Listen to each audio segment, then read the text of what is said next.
Welcome to the 199th edition of Make Pro Wrestling Majestic again. I am Tiger Height. And I am not tired this time. You are not, because we are not doing a gigantic pay-per-view. Oh my god, that was a slog. But Yeah, we got through it. We did SummerSlam. Yes. Now, and that was after we traveled, so that probably did not help. No. That weekend was just a blur. Yes.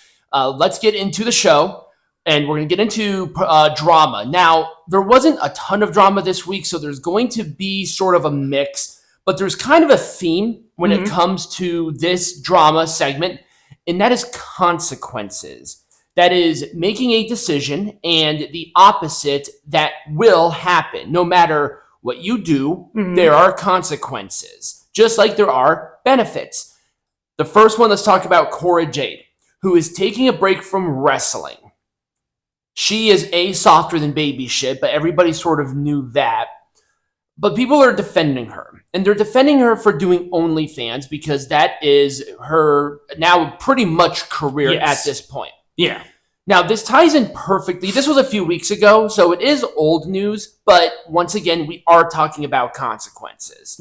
When you do content such as OnlyFans content in that capacity, the consequences of that are going to be amplified to a degree you don't even realize. Right. Even if you do non-sexual content, I would think that people will still have that. Whenever someone brings up OnlyFans, they automatically think it's going to be sexual content. Same thing with fan views. Same thing with that knockoff OnlyFans one that pays better, I guess. But these things have a certain reputation. Yes. And when you release an OnlyFans page, even if it's not sexual, there is a people connotation. People are going to perceive it as a sexual thing. Exactly. And one of those is that you're going to get weirdos, you're going to get death threats, you're going to get harassment, you are going to alienate employers. I mean, a pro wrestling company, they're going to look at you doing OnlyFans, and I would second guess hiring you. And this goes for men and women, and every single job is going to have their own form of consequences. Yes. You need to realize that this is something you cannot avoid. And I don't care if she does OnlyFans. I don't give a rat's ass. But when you do something like this, a lot of things are going to be affected. And I'm not just talking about employment. I'm talking about relationships. I'm talking about your perspective on the world. I'm talking about how people perceive you as a person. These things are going to happen. Culture change or not. Prostitutes or sex workers, they've been dealing with this for hundreds and hundreds of years. They have been looked at as the bottom rung of society. And here's the thing, it won't change a whole lot. And the same thing here with OnlyFans. Are you going to make a lot of money doing it if you're attractive and you do certain things? Yeah, but it might come back to bite you. It might come back to bite you. And some jobs have a harder reputation to uphold than others. And how you do that is going to be different. Peanut Gallery and I knew when we rebranded to Make Pro Wrestling Majestic again that we were going to have a certain reputation about us. But that's something that we already talked about. It was something that we already discussed. He knew getting on camera was going to be a risk factor. People are going to recognize him. And they have. We've had people come up to us about this stuff before. But that's just sort of where I am about Cora. Now, do I think the death threats and the harassment are appropriate, and do I condone it? Absolutely not. No. I think we definitely in society should think better of ourselves and others in that way. But it's just a reality of the internet. And at some point in time, you're just going to have to get over it and look at these things in that perspective.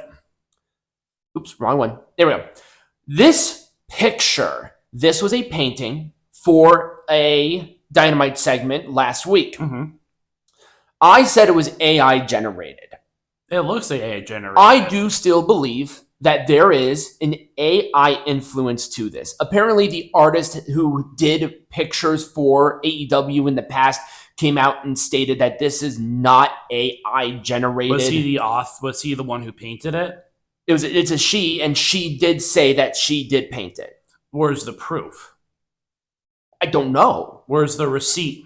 I want to see a photo. I want to see a receipt for this. Exactly. And it's very weird. You can't just say that it's not AI generated and then just be radio silent. You have to provide us with evidence. Right. Now, if it was AI, this is a really sophisticated AI. No, ChatGPT 4.0 could probably have done this. Now that GPT-5 is out, That's true. Definitely could have done something like this. Now, I will show you a part of the picture where I do sort of hold credence that this is very specific. Mm-hmm. And that totally wrong thing. I was trying to grab the picture. There we go.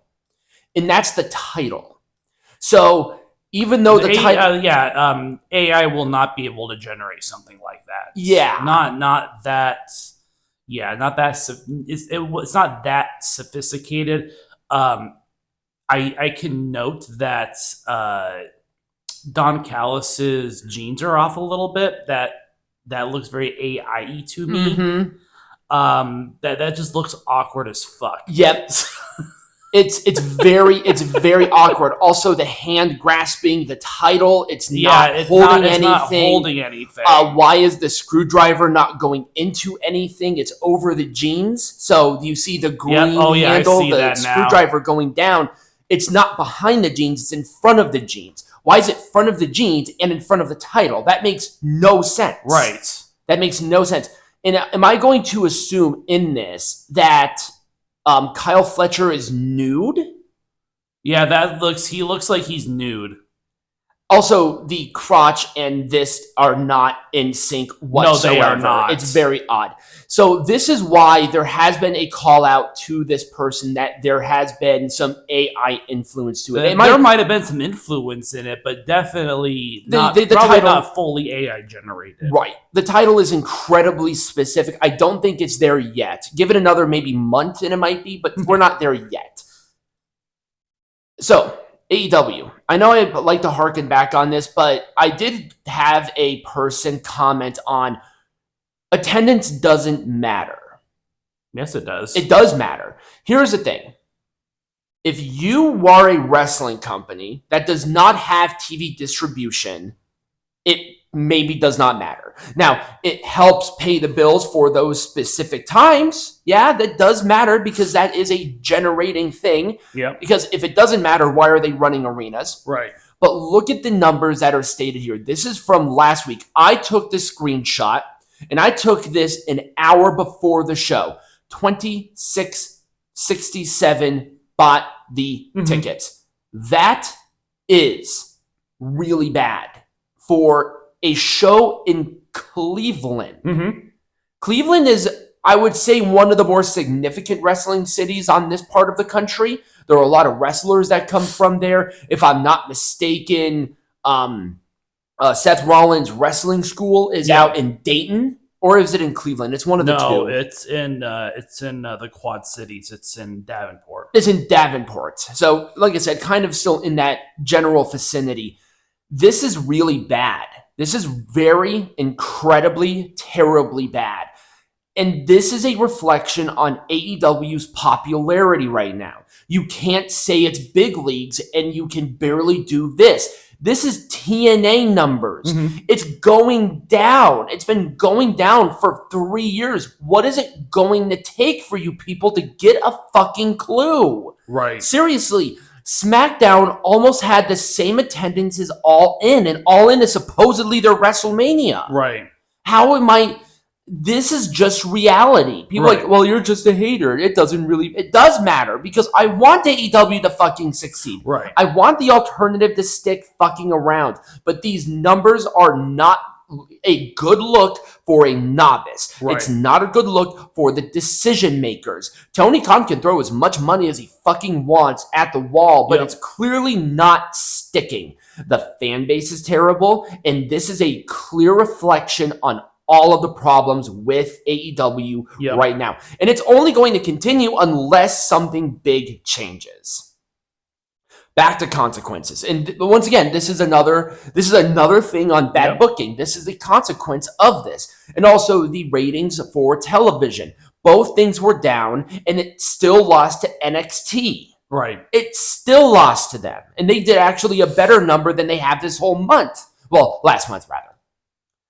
Dax Harwood has become the quintessential. He's becoming very toxic. He is incredibly toxic.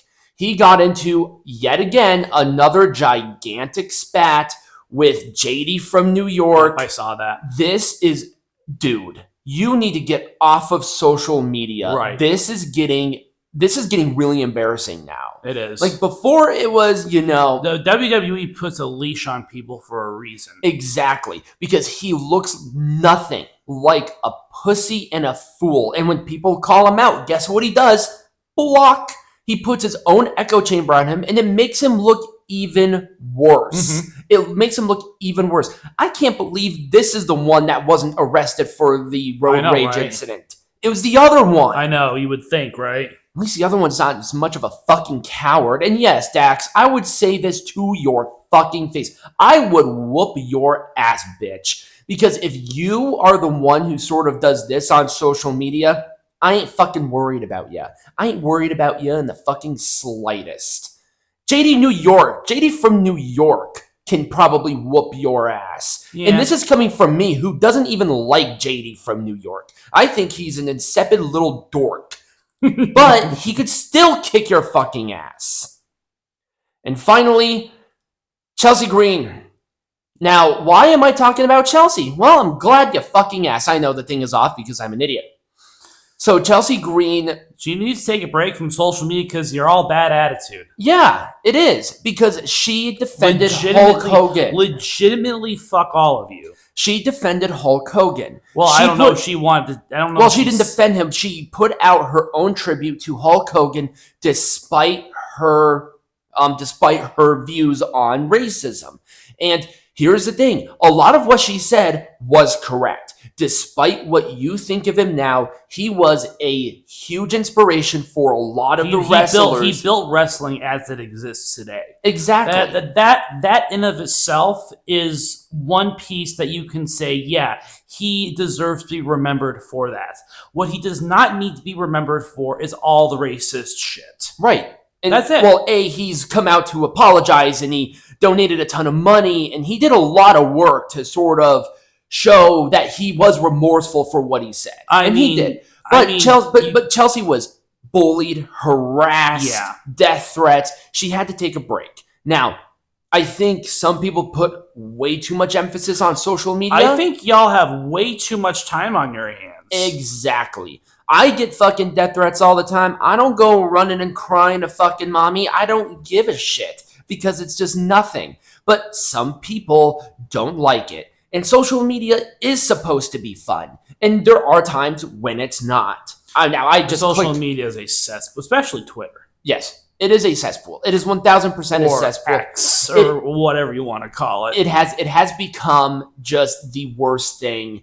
I feel bad for Chelsea. Mm-hmm. I do not obviously support everything that happened to her. I think we as wrestling fans need to do better. We're not going to learn from this, are we? No, of course we're not. And just in general, like consequences about voicing your opinion on there, that's going to be a consequence. Mm-hmm. And people who do the death threats and people who do that, there's consequences for that as well. And it doesn't just affect you, it affects the perception of the community. Yep. That any dissenting opinion, you're going to get yelled at. That's not how that works. Yep. We can have dissenting opinions and still be wrestling fans. That's it for drama. Peanut Gallery's got some news. We'll get into that here in a second. Hooray.